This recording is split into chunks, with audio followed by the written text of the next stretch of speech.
મિત્રો, આજે હું દાળ અને રાઈસ બનાવવાનો છું. આ બેમાંથી એકે વસ્તુ મને આવડતી નથી, પણ મારા મિસિસને મેં વિડીયો કોલ કરીને પૂછ્યું દાળ કેવી રીતે બનાવવા, તો એમણે મને એડવાઇસ કર્યો અને એમણે કહ્યું કે કુકરમાં પલાળેલા વાલ, જે મેં સવારથી પલાળી દીધા હતા, પલાળેલા વાલ એ કુકરમાં નાખવાના અને બસ કુકરમાં નાખીને પછી એમાં થોડુંક મીઠું નાખો. આ વસ્તુને હું પહેલી જ વાર બનાવું છું, પણ છતાં એક વિચાર્યું કે નહીં, પ્રયત્ન કરવો જોઈએ. આવડે કે ના આવડે, પણ મને વિશ્વાસ છે કે સરસ જ બનશે, કારણ કે આપણે મનથી બનાવીએ તો બહુ સરસ બને છે. કારણ કે ગઈકાલે મને એક મારા વિદ્યાર્થીની જ્યોતિબેન છે, એ પોતે મેરિડ છે બહુ, હસમુખાબેન, અને એ પણ સરસ રસોઈ બનાવે છે. તો જ્યોતિબેને મને કહ્યું કે સર, તમારા વિડીયો જોયા મેં અને સરસ તમે બહુ બનાવી રહ્યા છો, અને મનથી બનાવીએ, હૃદયથી બનાવીએ તો રસોઈ સારી બને છે, કારણ કે એમાં પ્રેમ પડે છે. એટલે મેં જ્યોતિબેનના કહેવાથી મેં કીધું ચલો, મને રસ પડ્યો કે ભાઈ જો આપણા વિદ્યાર્થીઓ કહેતા હોય, લોકો કહેતા હોય, તો મેં આ ચાલુ કરી છે બનાવવાનું. તો એની અંદર થોડું જીરું પણ મારા મિસિસે, વિજયાબેન અત્યારે મારી જોડે નથી, પણ એમણે મને કહ્યું કે થોડુંક જીરું નાખજો, એટલે હું જીરું પણ થોડુંક નાખું છું. હવે કુકર હું મૂકી દઈશ ગેસ ઉપર, અને એ 2-4 સીટીમાં એ તૈયાર થઈ જશે.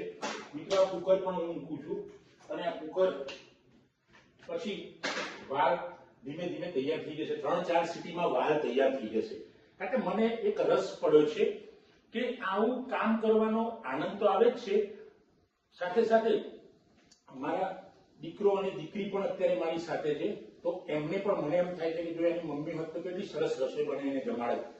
એટલે મને પણ એના પરથી મારા મિસિસ જોડેથી શીખવા મળ્યું કે બાળકો આપણી જોડે આવ્યા હોય ત્યારે એમને સરસ રસોઈ બનીને જમાડવી. તો ઓનલાઈન એમનો માર્ગદર્શન લઈને હું શરૂઆત કરી છે મિત્રો. અને રાઈસ કેવી રીતે બનાવવા એની માહિતી, એટલે કે એ જે છે એની રેસીપી, એ મારી દીકરીને મેં ફોન કર્યો અને એને પૂછ્યું. તો એ બહાર છે ત્યારે, તો એને કહ્યું કે હું આવીને બનાવી દઈશ. મેં કીધું નહીં, આજે તારો આરામ, કારણ કે રોજ તો બનાવે જ છે. તો એની જોડેથી મેં એડવાઇસ લીધી અને એ કહ્યું કે રાઈસ કેવી રીતે બનાવવા એ એના પછી હું આપને બતાવીશ. પણ મિત્રો, આ એક કામની સાથે અનેક કામ થાય છે એ મને ખબર પડી. અને જે આપણી બહેનો, આપણી સ્ત્રીઓ જે છે એ એક સાથે કેટલા કામ કરે છે. અત્યારે હાલ મેં નક્કી કર્યું છે કે એક બાજુ જો મેં વાલ તો મૂકી જ દીધા છે, પણ આ જે પાણી મારે લગભગ ઓલ્ટરનેટિવ ડે હું આ પાણી ખાલી કરીને જવું પડ્યું છે, તો એની પણ સાથે પ્રોસેસ હું ચાલુ કરી દીધી છે. એટલે એક કામની સાથે અનેક કામ થાય. અને મેં આરો પ્લાન્ટ પણ ચાલુ કરી દીધો છે. આરોનું પાણી ભરી ગયું છે, અને આ પાણી જે જૂનું છે હું કાઢી નાખું છું. અને આ માટલું વ્યવસ્થિત દેશી જે છોતો આવે છે નારિયેળનો, એનાથી ઘસીને પછી પાછું ફરીથી આ બધી વસ્તુઓ આજે ઓલ્ટરનેટિવ ડે જેવું ઘસી જ નાખું છું. પછી આમાં તાંબામાં જે પાણી ભરેલું છે એ તાંબાનું પાણી આમાં રેડી દઈશ. એટલે એ આરોનું પ્લાન્ટનું પાણી તો ખરું, પણ તાંબામાં આવશે, તાંબામાંથી પછી માટલામાં આવશે. એટલે એમ લાગે કે ભાઈ આપણે ગામમાં પાણી પીતા હતા, પેલું કુવાનું ખોબેથી પાણી પીતા હતા, જે એકદમ સ્વચ્છ પાણી, અને એનો આનંદ જ અલગ હતો. અને ઘણી વાર એવું બનતું હતું કે ગામડે અમે ખેતરમાં જતા હતા, ખાલી કોઈકના કુવેથી પેલો તીતરૂક કોસ કરતો હોય, અથવા તો મશીન, એન્જિન ઠુક ઠુક ઠુક અવાજ આવતો હોય, અને એનું જે પાણી પીતા હતા એટલો એનો આનંદ હતો કે ગમે તેટલી ભૂખ લાગી હોય પણ એ પાણીથી પણ અમે ધરાઈ જતા હતા. ઘણા બધા દોસ્તારો અમે જતા હતા આ રીતે ખેતરમાં, વગડે, સીમાડે, એને ખૂબ મજા આવતી હતી. તો હવે મિત્રો, હું એક સાથે એક બાજુ કુકરની મારી સીટી થોડીક વારમાં વાગશે, એ દરમિયાન હું પાણી ભરી લઉં. વાલનું બધું આખી રેસીપી તૈયાર કરી દીધી છે. જો આ ડુંગળી, આ જે છે ને આની અંદર આંબલીનું પાણી અને ગોળ, આ બેસણ દેખાય છે ને, પણ બેસણ પીગાળીને મૂક્યું છે. અને હવે એની અંદર હું આપણા જે દેશી લાલ મરચા, સુકાયેલા મરચા વઘારમાં નાખીશ. આ વઘાર અહીંયા મૂકેલો જ છે, ચાલુ જ છે વઘાર. એની અંદર મરચા નાખીશ, પછી હું નાખી દઈશ એની અંદર તજના જે છાડા છે એનાથી એ બહુ સ્વાદ સરસ આવે છે અને એ ખૂબ મજા આવે એના એવું અનુભવ છે લોકોનો અને મારો પણ અનુભવ છે કે ભાઈ આ નાખવાથી આ વઘાર મેં મૂક્યો છે. હવે વઘારમાં થોડાક બીજા પણ થોડાક મસાલા નાખીશ. રાઈ જીરું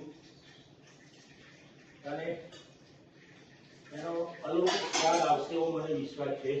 કારણ કે સ્વાદ માટે મન અને હૈયું એક થાય તો ખૂબ મજા આવે. એટલે મને વિશ્વાસ છે કે જો આ વાલ મેં આ કુકરમાં મૂકીને તૈયાર કરી દીધા છે અને આ વાલ તમને દેખાતા હશે એ બાફી દીધા છે. આની અંદર મરચું, મીઠું, હળદર અને મસાલા થોડાક નાખ્યા છે. હવે વઘાર કરી વઘાર માટે સ્પેશિયલી કઢાઈ મૂકી છે મેં અને કઢાઈમાં હું વઘારીશ અને એનો સ્વાદ કંઈક અલૌકિક હશે. ધીમે ધીમે આ જે મસાલા બધા બાકી છે એ હું નાખીશ. મિત્રો હવે હું વાલનો વઘાર કરીશ. એનો જોરદાર અવાજ આવશે અને અવાજની સાથે એની સુવાસ પણ ખીલી ઉઠશે. સુવાસ જબરદસ્ત ફેલાશે. એ સુવાસ તમને નહીં આવે પણ મને આવશે કારણ કે હું એ બનાવી રહ્યો છું. અને મસાલા નાખી તમને અવાજ આવતો હશે, છમછમ અવાજ આવતો હશે પણ તમને જે કહેવાય એની સુગંધ નહીં આવતી પણ વઘારની સુગંધ એટલી અદભુત રહે છે કે તમને ખાવાની ઈચ્છા થઈ જાય. હવે એની અંદર થોડુંક હું પાણી નાખીશ. એટલે પાણી ઓછું હતું એમાં એટલે હું પાણી નાખીશ.